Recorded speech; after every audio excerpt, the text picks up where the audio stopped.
우리가 이 추수감사주의를 잘 기념하고 지켜야 되는 이유는 우리 인생의 날마다 사랑으로 찾아오시는 하나님, 익숙해져 버린 하나님의 은혜와 사랑에 대한 것들을 기억하기 위함인 것이죠.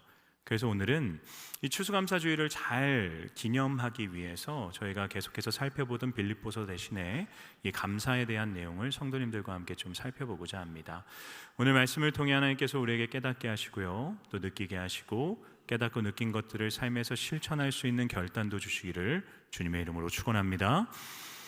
오늘 본문에는 한센병, 흔히 나병이라고 부르는 그 질병을 겪고 있는 10명의 사람들이 등장하게 됩니다.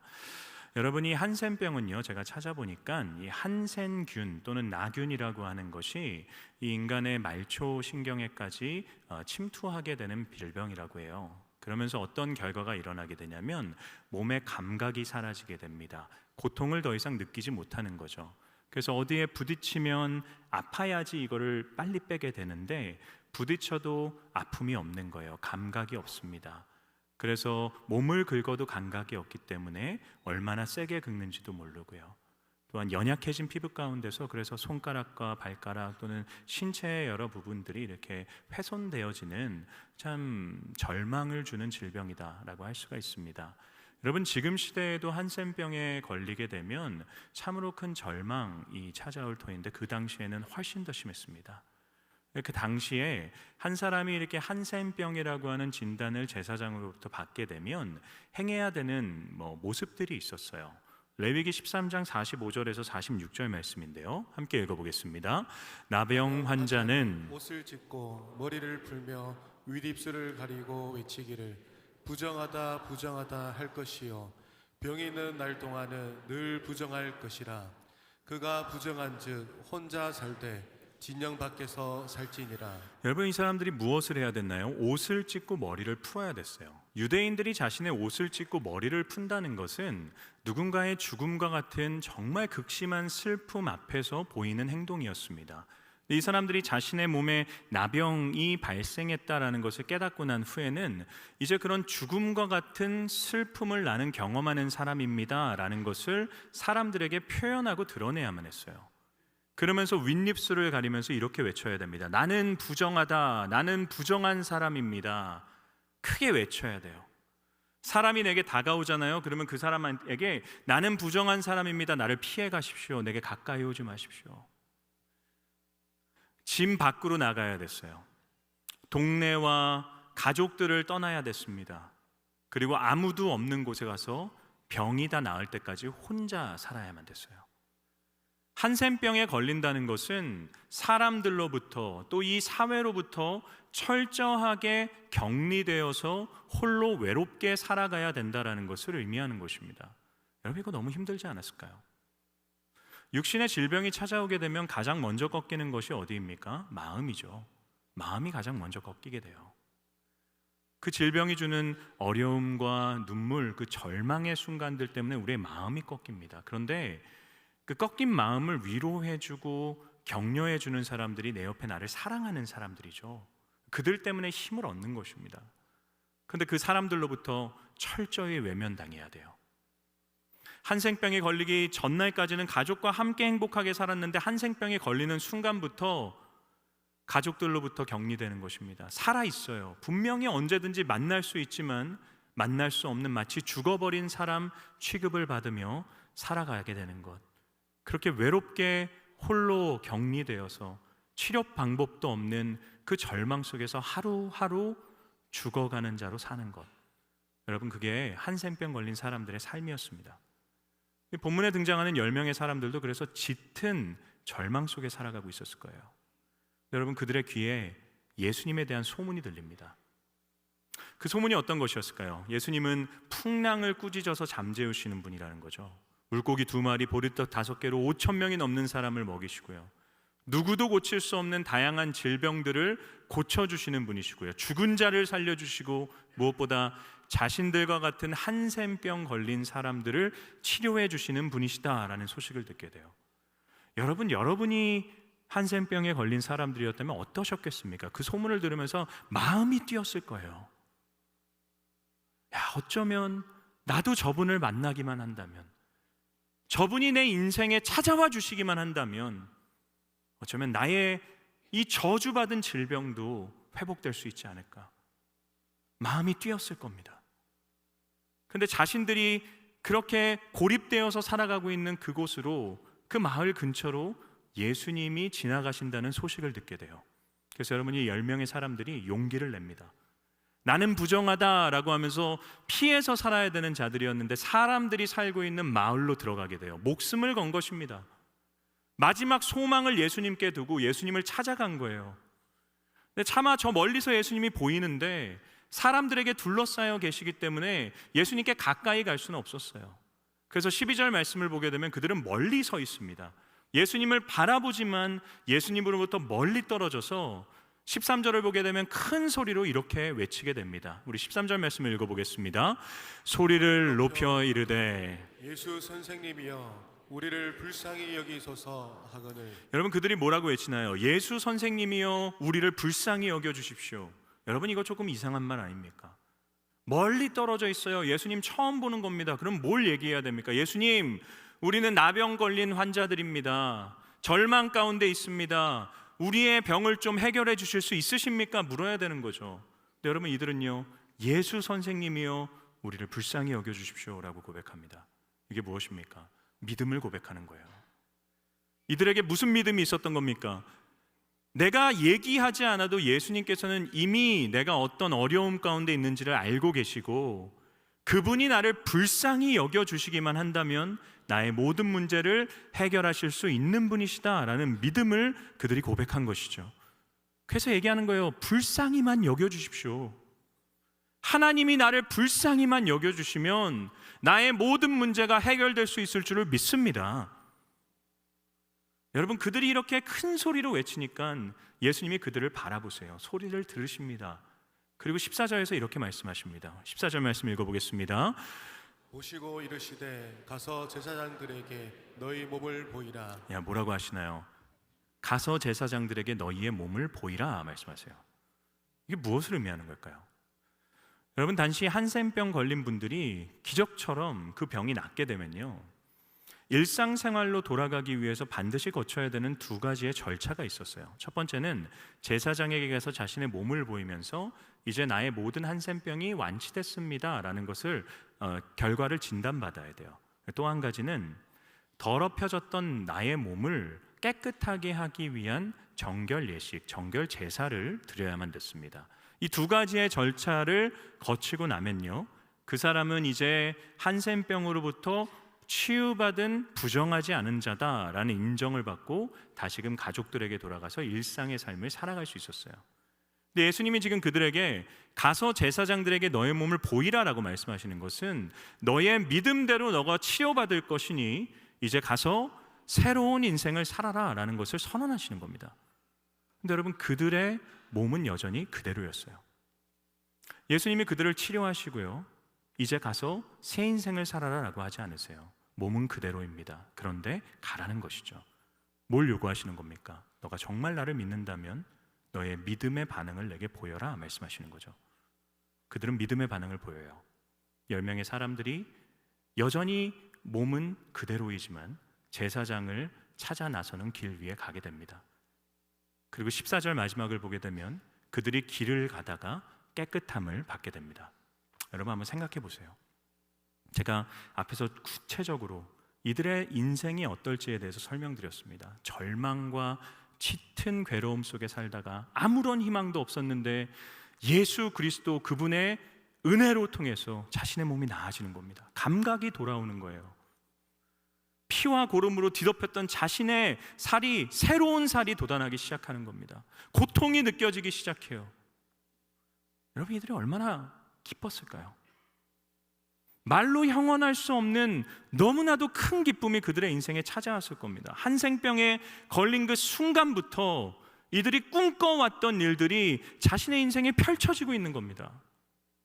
여러분, 사실 이 한센병 걸린 사람들의 이야기가 저와 여러분의 이야기입니다. 우리 어떤 존재들입니까? 우리 영적 한센병에 걸린 자들이었어요. 죄가 우리의 인생에 침투했죠.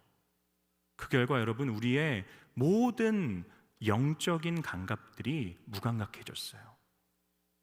끊임없이 죄를 짓습니다. 끊임없이 추악하게 살아요.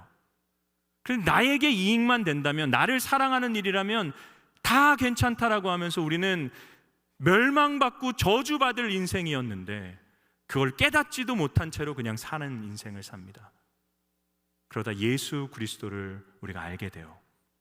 나의 유일한 소망이 저분께 있다라는 것을 깨닫게 됩니다. 그리고 그분에게 나아가서 나의 믿음을 고백하고 그분의 믿음의 반응을 보이게 됩니다. 그때 예수님이 우리에게 어떻게 하십니까? 영원히 죽을 자들, 살아있으나 죽은 자와 다름없었던 우리들에게 새로운 생명을 허락해 주십니다. 그래서 여러분, 우리가 세례받은 것 아닌가요? 물에 들어가면서 죽었다는 겁니다. 물 밖으로 나오면서 이제 새로운 인생이 시작되었다는 것입니다. 거듭난 것이죠. born again, 다시 태어난 것입니다. 우리는 영적 한센병 환자들이었으나 예수 그리스도 그분의 놀라우신 은혜로 새로운 생명을 살아가게 된, 두 번째 시작된 인생을 다시금 부여받게 된 그리스도인들입니다. 중요한 건 뭐냐면 은혜 받은 후에 우리의 인생이 어떤가입니다. 본문에 등장하는 10명의 사람들에게는 두 갈래의 인생길이 기다리고 있었어요. 10명 중에 9명은 제사장에게 향하게 됩니다. 10명 중에 1명만 예수님께 돌아와서 그분께 감사를 표하게 되죠. 제사장에게 달려갔던 인생들이 있었고요, 여러분, 예수님께 달려와서 감사를 표했던 인생이 있었습니다. 여러분, 이 본문 앞에서 저희가 생각을 해봐야 돼요. 질문을 던져봐야 됩니다. 여러분, 제사장에게 달려갔던 9명의 사람들은 예수님께 감사하는 마음이 없었을까요? 그렇지 않죠. 너무나도 감사했을 겁니다. 자신의 인생에 새로운 생명을 허락해 주신 분이죠. 감사하는 마음이 없을 수가 없었을 것입니다. 근데 여러분, 그들이 예수님께 오지 않고 제사장에게 갔던 이유가 무엇 때문일까요? 그들에게 있어서는 자신의 인생에 새로운 생명을 허락해 주신 예수님께 감사하는 것보다 제사장에게 가서 자신이 꿈꾸던 인생을 사는 것이 더 중요했기 때문입니다. 다르게 표현하면 우선순위의 문제였다라는 것이죠. 여러분, 그들에게는 예수님께 감사하는 것보다 더 중요했던 것이 내가 그토록 바라고 원하던, 내가 꿈꿨던 나의 인생이 펼쳐지는 것이 훨씬 더 중요했다라는 것입니다. 사랑하는 여러분, 우리에게도 동일한 두 갈림길이 주어져 있어요. 하나는 제사장에게 달려가서 내가 꿈꾸는 나의 인생에 몰두하는 인생이고요, 한 길은 예수 그리스도에게 달려가서 내게 이런 인생을 허락해 주신 그분께 감사하는 인생입니다. 여러분, 어떤 것이 우선입니까? 감사가 먼저인가요? 내 삶이 먼저인가요? 그리스도인에게 있어서는 늘 감사가 먼저입니다. 그럼 저를 따라해 보시겠습니까? 감사가 먼저다. 기억하십시오. 감사가 먼저입니다. 내 인생에 내가 꿈꾸는 일들, 내가 이루고자 하는 일들, 그것들이 이루어지고 성취되고 그것들이 되는 것보다 더 중요한 것은 내 인생에 꿈꿀 수 있게 해주신 분, 죽어가는 내 인생에 새로운 생명을 허락해 주신 예수 그리스도, 그분에게 감사하는 인생이 늘 먼저인 것입니다. 여러분, 감사가 먼저인 이유, 우리 두 가지로 생각해 볼 수 있어요. 첫 번째는요, 여러분, 그리스도인의 삶에 있어서 모든 원인과 이유와 동기가 감사가 되어야 되기 때문입니다. 그리스도, 구원받은 이후에 그리스도인의 삶의 모든 이유는 감사 외에는 설명될 수 없어요. 감사 외에 다른 게 들어가잖아요. 나의 유익을 위한 종교 행위가 되어집니다. 여러분, 왜 주일날 나와서 예배 드리세요? 왜 주일을 우리가 지켜야 됩니까? 교회 출석을 위해서 목사님들이 강조하는 건가요? 그렇지 않습니다. 여러분, 우리가 주일날 예배를 드려야 되는 이유, 나의 모든 일상을 잠시 멈추고 가장 먼저 주 앞에 나와서 예배를 드려야 하는 이유가, 내가 예배 나오면 복을 받고 예배 나오지 않으면 벌 받을 것 같아서라고 생각을 하신다면 여러분, 종교 활동하고 계신 거예요. 왜 우리가 한 주가 시작되는 이 주일 가장 첫 시간을 하나님 앞에 드려야 됩니까? 내 인생의 새로운 시간대를 허락해 주신 하나님의 은혜에 감사하기 때문이에요. 감사하기 때문에 예배 드리는 것입니다. 다른 이유가 들어가면요, 그거는 이상한 이유가 되어지는 거예요. 여러분, 왜 헌금하십니까?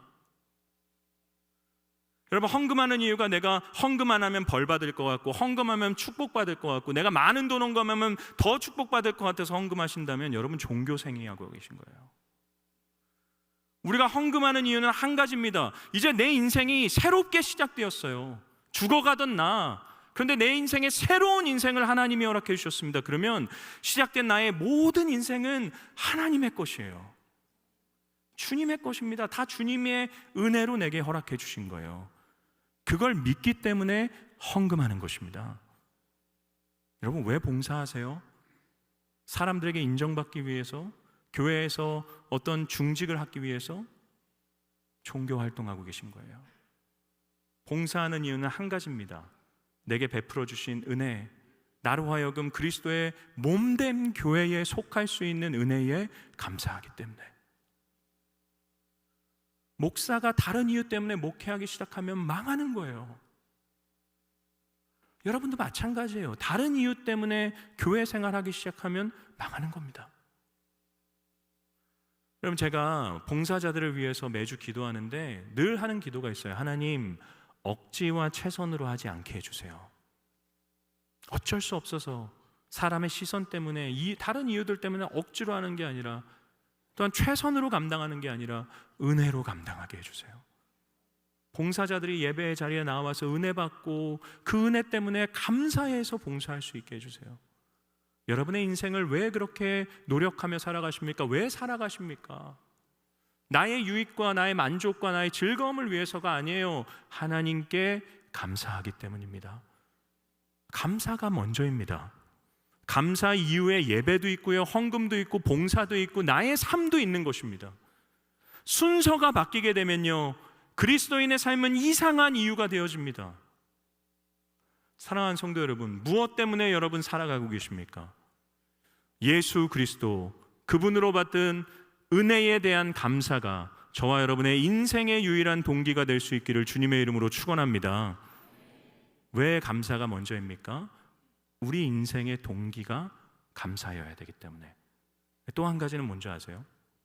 감사할 기회가 늘 주어지는 것이 아니기 때문입니다. 여러분이 본문에 등장하는 9명의 사람들도 높은 확률로 예수님께 감사하고자 하는 마음이 있었어요. 그래서 아마도 제사장에게 완치 판정을 받고 난 후에 예수님께 감사해야겠다라는 생각을 했을 것입니다. 그렇지 않나요?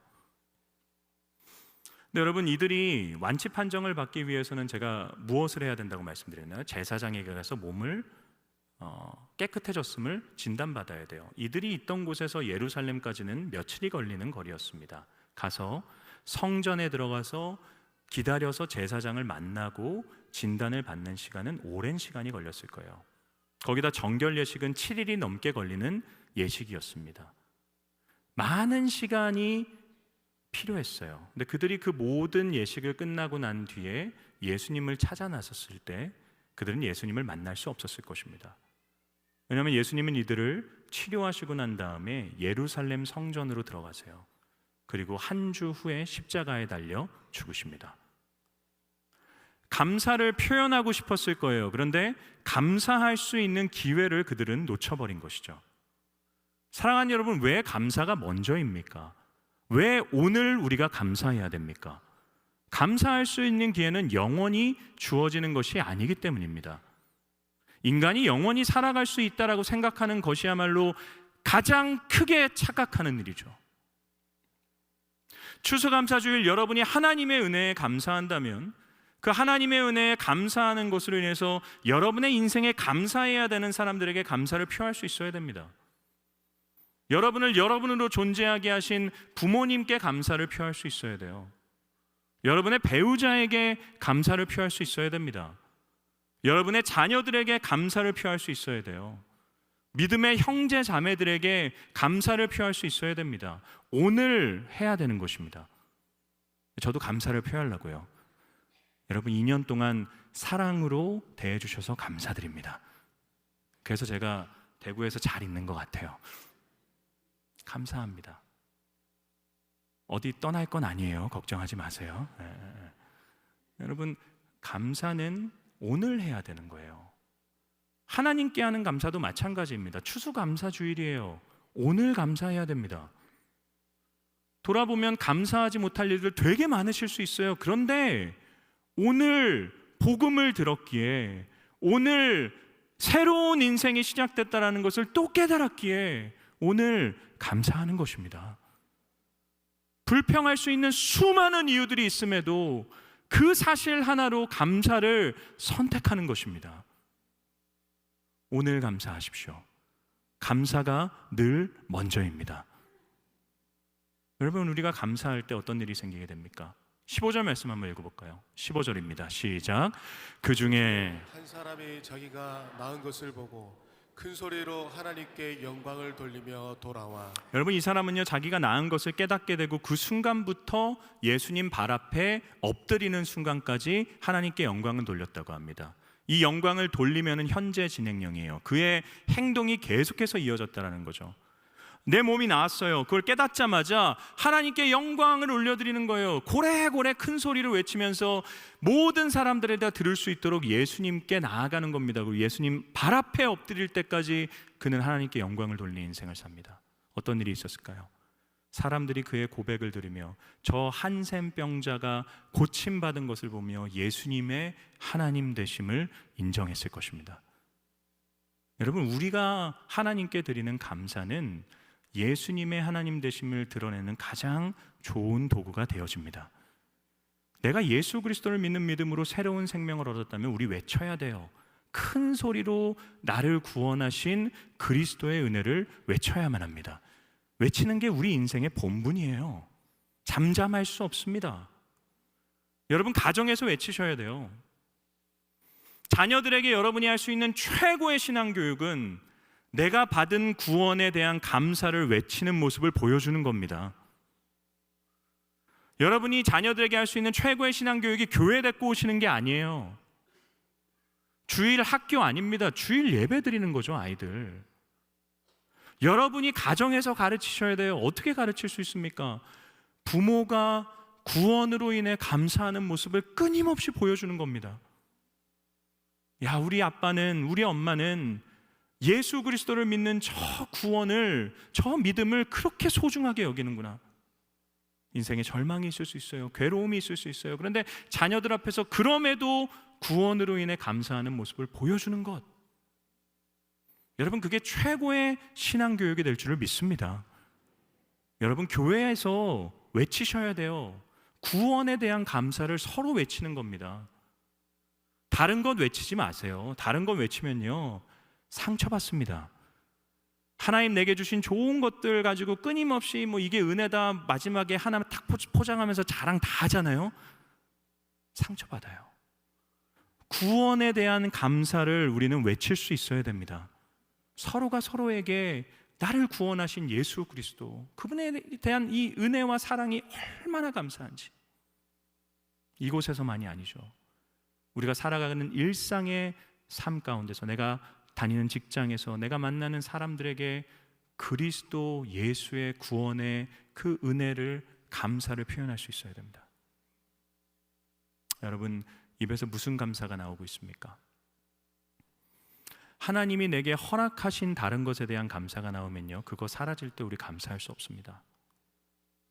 근데 예수 그리스도, 그분이 내 인생에 허락해 주신 구원의 은혜, 예수를 믿은 이후로부터 시작된 새로운 삶에 대한 그 감격, 그게 우리의 감사의 이유가 되어줄 때 우리는 영원히 감사할 수 있습니다. 그 은혜는 사라지지 않기 때문입니다. 사랑하는 여러분, 이게 행복한 인생 아닐까요? 무엇이 있어야지만 감사할 수 있고 무엇이 없을 때는 불행할 수밖에 없는 인생, 여러분, 그게 행복한 인생일까요? 저는 저와 여러분이 이미 내게 베풀어 주신 그 구원의 은혜, 여러분, 그걸 기억하면서 먼저 감사하고 오늘 감사하면서 예수 그리스도의 그 구원의 놀라우신 은혜를 벽골에 외치며 살아가는 축복받은 행복한 여러분의 삶이 될 수 있기를 주님의 이름으로 축원합니다.